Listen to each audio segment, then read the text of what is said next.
Cresceva in silenzio, nei cortili assolati della Sicilia antica.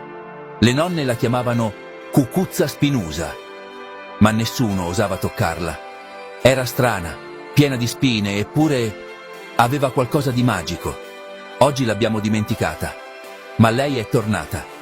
Questa è la storia della zucchina spinosa, conosciuta anche come chayote, un ortaggio antico che arriva da lontano, dal Messico.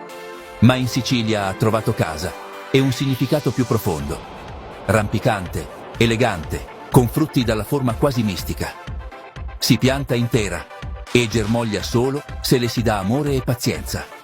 Un simbolo perfetto di rinascita e protezione. Le nostre nonne la usavano non solo in cucina, ma anche per disintossicare il corpo e l'anima. La medicina popolare diceva: depura i reni, abbassa la febbre, fa bene alla digestione. Ma c'è di più. Secondo alcune tradizioni contadine, la pianta della cucuzza spinosa assorbe le negatività e le tiene lontane da casa.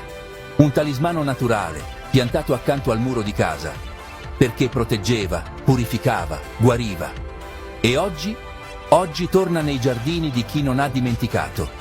Torna nelle mani di chi sente ancora il richiamo della terra. Non è solo un ortaggio, è un segnale, un simbolo della Sicilia che resiste, della saggezza antica che ancora ci parla, e forse di un potere che aspetta solo di essere risvegliato.